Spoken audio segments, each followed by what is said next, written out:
My name is Leanne, and this is my story. As early as I can remember, my life always revolved around school and my academic success. I studied from the moment I got home from school until I went to sleep, and I took all the advanced placement classes offered at my high school to challenge myself and reach my full potential. I earned countless awards, achieved top marks, and thrived under the immense pressure and stress. Everything changed in 2019 at the start of grade 11. For the first time in my life, I began falling behind, and I was unable to keep up or reach the high standards I had set for myself. My health was also rapidly deteriorating. All of a sudden, I couldn't keep my eyes open to study late into the night. I couldn't wake up at the crack of dawn to review material or study for hours on end. I could not focus for more than 30 minutes at a time. I couldn't even wake up in the morning without my mom shaking me. Even when the fire alarm went off in the middle of the night, I didn't hear it or wake up. Nevertheless, I continued to push myself, despite my utter exhaustion. After countless appointments, tests, and hospital visits, I was diagnosed with Myalgic Encephalomyelitis, also termed chronic fatigue syndrome. Finally, there was a name to what I was facing, and everything began making sense. Through a sleep study, it was discovered that my brain wakes up 22 to 24 times an hour, or fragmented sleep, and doesn't enter into a deep sleep.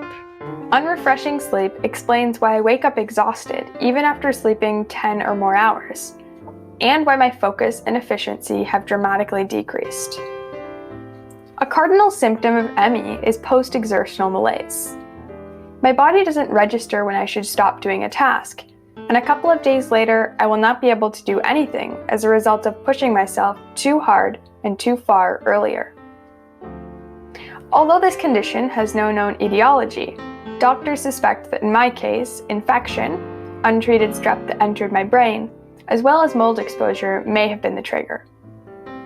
I am so grateful that I was diagnosed early in life, less than a year after getting sick. My doctors have been extremely supportive and understanding, but it has been an ongoing struggle to graduate from high school while fighting for my needs. My health varies day to day, and I can no longer handle a full course load, attend classes every day, or walk to and from school. Initially, the vice principal seemed to truly understand this serious sickness and its sudden onset, and I received excellent accommodations such as home instruction that allowed me to complete grade 11. Sadly, when she moved on, the support stopped, even though my sickness continued. At the beginning of my grade 12 year, due to COVID-19, I began the year off in a regular online course load. I went from doing nothing but resting in the summer to a full academic course load. In less than 2 weeks, my health rapidly deteriorated, to the point that my doctors instructed me to take 2 years to finish high school, utterly devastating me.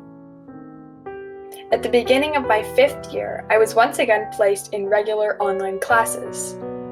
This time, after only 2 days, my health deteriorated to the point that I could no longer remember what was just said to me, read, think clearly, or perform basic tasks.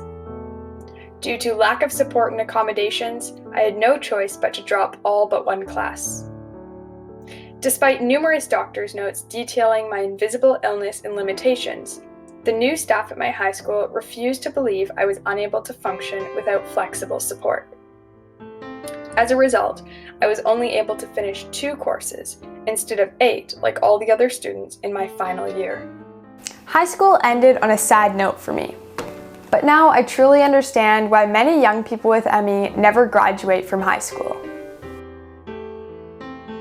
I can best describe my situation with an illustration. Imagine a bunch of cars racing down the highway. All my life, I never put the brakes on and was always at the front of the pack. When I got sick, it was as if I was in slow motion, while everyone around me sped ahead. I was left in the dust as I watched everyone race past me. I gave one final push to keep up and graduate on time, only draining myself further and forcing me to accept the sad reality of my ME diagnosis. My doctors informed me that if I continued pushing myself, I would end up in a wheelchair and bedridden, As depressing as my story may sound, as a Christian, I still have hope. I have always felt more comfortable being in control and having a plan, but now I don't know what my future entails. My faith has grown considerably as I have realized that my Creator, God, has a special plan for my life. Although I would have never picked to develop ME, God had a different plan for my life than I would have ever imagined, and I look forward to watching it continue to unfold day by day. It is natural and easy to dwell on the negatives, but it is so important to consider the positives in every situation. I am so thankful I was diagnosed early, that I don't experience pain like many people with ME, and that my doctors have been very supportive of me. I am also so grateful God blessed me with a loving Christian family who encourage and stand up for me through thick and thin.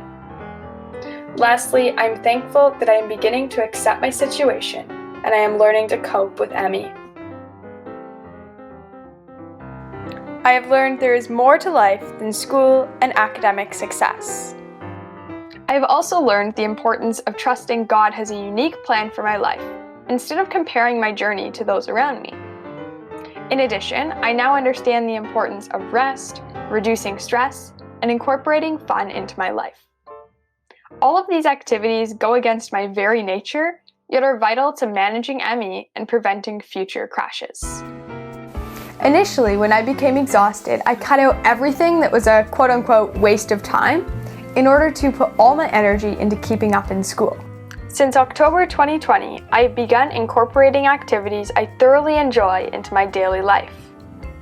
I have a passion for teaching and helping others, and working as an online high school math tutor has brought so much joy into my life. I also love French, crocheting, sharing my patterns on my YouTube channel, learning with Leanne, and spending time with our Shih Tzu, Teddy. I now understand there are always jobs to be done, in school and out of school, but that doesn't mean I always have to be productive. I've learned that slowing down and reducing stress are choices I must intentionally make in order to live with and manage my ME. My goal with this channel, MEandme, is to make others feel less alone and show that it is possible to learn to live with myalgic encephalomyelitis.